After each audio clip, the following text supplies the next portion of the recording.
The empire groans under the weight of its own decay. Rome, once a beacon of civilization, now teeters on the edge of ruin, held hostage by the whims of a man who fancies himself a god. Nero, the unhinged emperor, clings to the fragments of his power, his mind a twisted maze of fear, delusion, and bloodlust. Behind the grand performances and golden laurels lies a man haunted by shadows of his dead mother, his rivals, and his own unrelenting insecurities. Nero was never meant for the throne, and deep down he knows it. The young emperor, thrust into power at the hands of his ruthless mother, Agrippina, now wrestles with the very forces that shaped him. Paranoia gnaws at his mind like a festering wound. He sees betrayal in every glance. Every whisper is a plot against him. I am Caesar, he says to himself. I am divine. But no matter how many statues he erects, no matter how many spectacles he orchestrates, the doubt lingers on. His reign is fragile, his control an illusion, and in his madness, Nero's only answer is to destroy everything and everyone that reminds him of his humanity. Poppaea was supposed to be his salvation, his perfect empress, the one who would secure his legacy. But in the end, she too became a symbol of his failure. In a fit of rage, he lashes out. The air is thick, suffocating, with the smell of incense masking the blood about to be spilled. The chamber is eerily silent as Nero's boot connects with her swollen belly. The sickening crunch of bone reverberates like a hammer striking stone. Her gasp of pain quickly swallowed by the heavy velvet curtains that hang like a shroud around them. The coppery scent of blood fills the room. Poppaea crumples to the floor, her life and the baby within her snuffed out in an instant. The heat of the moment lingers, sticking to Nero's skin like sweat. His breath comes in ragged bursts, but to him, it's not murder, it's art. He stands over her broken body, the cold realization sinking in. He doesn't care. In his mind, the scene plays out like a tragedy scripted by the gods themselves. I loved her, he will say later, as statues of her rise across Rome, a grotesque monument to his twisted grief. But the empire watches. Nero knows they're watching, and the mask he wears must never slip. Behind closed doors, behind his eyes, he's a monster. But to the people, he must remain Caesar, the divine ruler. So the funerals are grand, the mourning public, the statues towering. Each tear he sheds is carefully crafted, each gesture designed to maintain the illusion. Yet with every passing day the mask grows heavier, and the cracks in his psyche widen. Nero's paranoia now turns inwardly. The man who once guided him, Seneca, becomes the next victim. In Nero's eyes, the philosopher's wisdom, once valued, now reeks of judgment. He cannot tolerate him. Summoning Seneca to his palace, Nero orders his death. Seneca, weary and resigned, knows escape is impossible. The philosopher's chambers are cold, the air heavy with resignation. His hands tremble as he grips the blade, and with each slow slice of his wrist, the warm trickle of blood is relief from the weight of living under Nero's reign.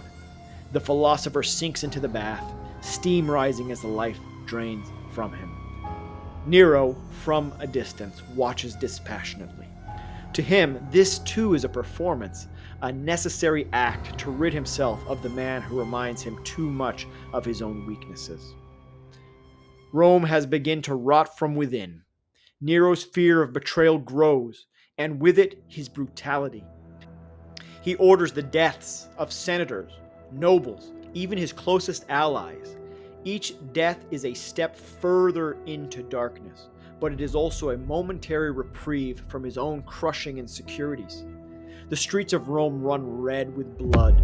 In his mind, the empire is purging itself, cleansing itself of those who would dare oppose him.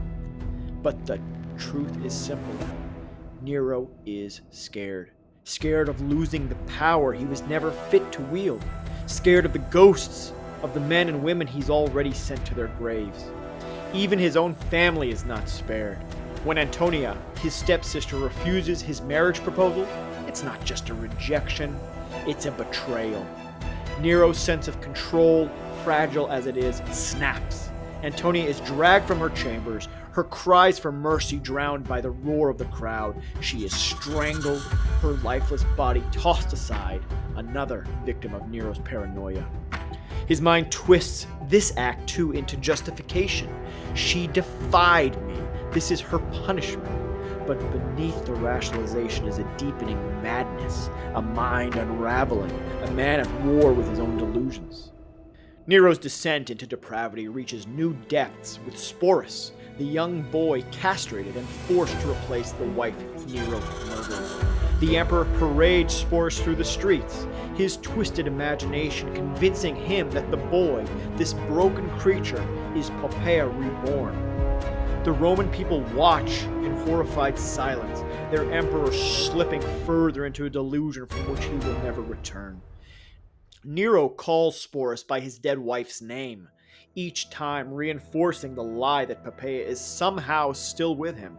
In his mind, he is rewriting reality, remaking the world to fit his own desire. But while Nero plays his twisted games, the empire begins to rise against him. Rebellion sweeps through the provinces.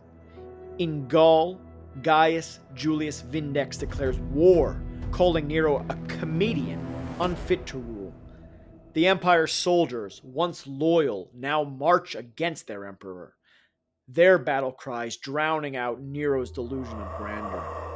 His generals refuse to fight for him. The Praetorian Guard, once his protectors, desert him. Alone and paranoid, Nero flees Rome, hiding in a villa far from the city he once ruled. The empire he built through blood and spectacle is crumbling.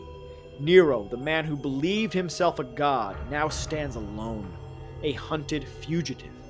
His empire is gone, his allies turned, he faces the inevitable. But in his twisted mind, even these final moments he believes there is one last act, one last performance to define his legacy. As the Senate declares him an enemy of the state, Nero contemplates his final move.